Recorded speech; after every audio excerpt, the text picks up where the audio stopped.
Hi everyone. So today we are going to discuss about the principal quantum number. So this principal quantum number is proposed by the scientist name is Niels Bohr. Niels Bohr scientist.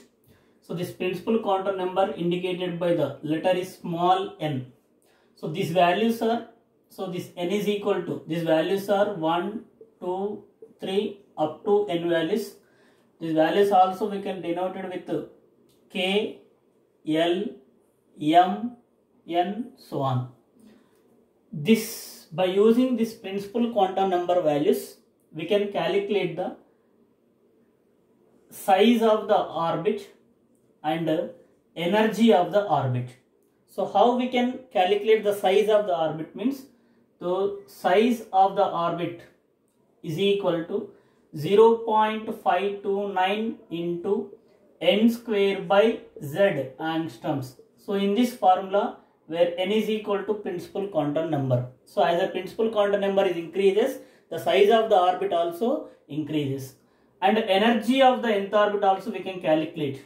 So by using the formula, which formula, that is minus 13.6 into z square by n square electron volts. So by using these two formulas, we can calculate the radius or size of the orbit and energy of the orbit. So this principal quantum number values are used to calculate the size of the orbit, at the same time energy of the orbit. As the principal quantum numbers increases, means principal quantum number from the nucleus, number of shells are increases. So energy of the orbit also increases. Energy of the orbit also increases. Energy of the orbit also increases. As the n value increases from the nucleus, the energy of the orbit also increases. So by using this principal quantum number values, we can calculate the number of, means here maximum number of electrons in orbit. That formula is 2n square formula. So the formula to calculate the maximum number of electrons in an orbit is 2n square, where n is equal to principal quantum number. Suppose for example, I want to calculate the number of electrons in a second shell. So in the place of n you can substitute 2. 2 into 2 square, that 2 into 4, that is equal to 8 electrons are present. In the second shell, the maximum number of electrons we can fill, that is 8 electrons. At the same time, by using the principal quantum number, we can calculate the number of orbitals also. We can calculate the number of orbitals in a shell or orbit. So that formula is simple n square formula.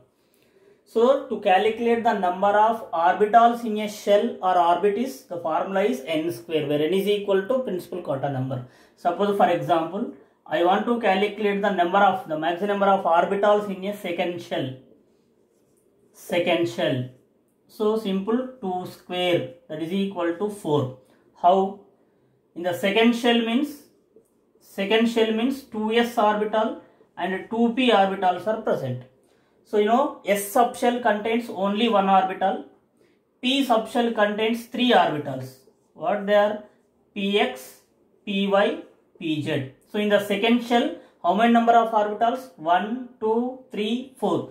So the number of orbitals in a second shell is 4. So like this, by using this formula, we can calculate the number of orbitals in a shell. So this is the principal quantum number information.